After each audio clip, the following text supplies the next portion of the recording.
If you ask me, Paulo, what is in being in the world, in you, that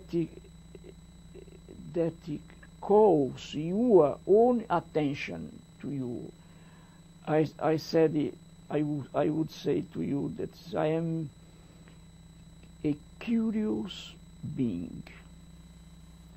That I have been a curious being.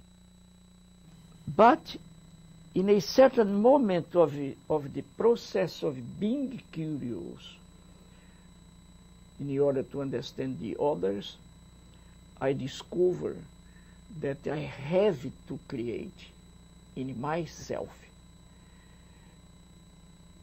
a certain virtue without which it's difficult for me to understand the others. The virtue of tolerance. It is through the exercise of tolerance that I discover the rich possibility of doing things and learning different things with different people. Being tolerant is not a question of being naive. On the contrary, it is a duty to be tolerant, an ethical duty, a historical, a political duty. But it does not demand from me to lose my personality.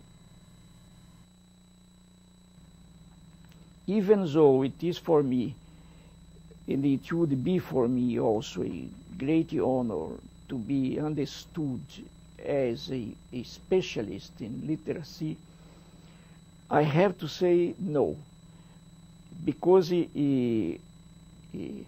my main preoccupations since I started working 40 years, almost 45 years ago, my main preoccupations had to do with the critical understanding of education. Of course, thinking of education in general, I also had to think about literacy, which is a fundamental chapter of education as a whole. Nevertheless, I also had experiences, strong experiences in the chapter of adult literacy, for example, in Brazil and out of Brazil.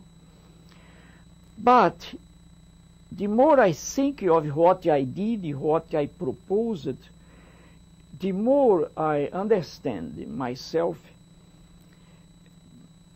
much more as a thinker and a kind of epistemologist proposing a critical way of thinking and a critical way of teaching, of knowing to the teachers in order for them to work differently with the students.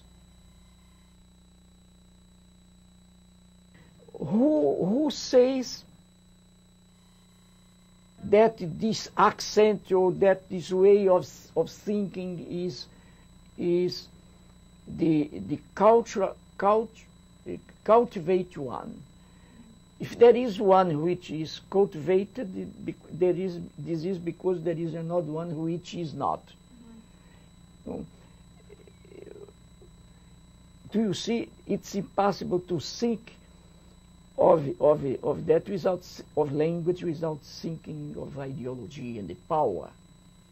I defend the duty of the teachers to teach the cultivated pattern, and I defend the right of the kids or of the adults to learn the dominant pattern.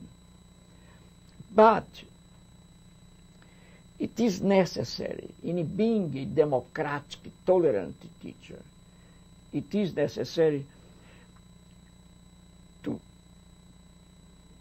explicitly, to make clear to the kids or to the adults that their way of speaking is as beautiful as our way of speaking. Second, that they have the right to speak like this. Third, nevertheless, they need to learn the so-called dominant syntax for different reasons. That is, the more the oppressed, the poor people, get the command on the dominant syntax, the more they can articulate their voices and their speech in the struggle against injustice.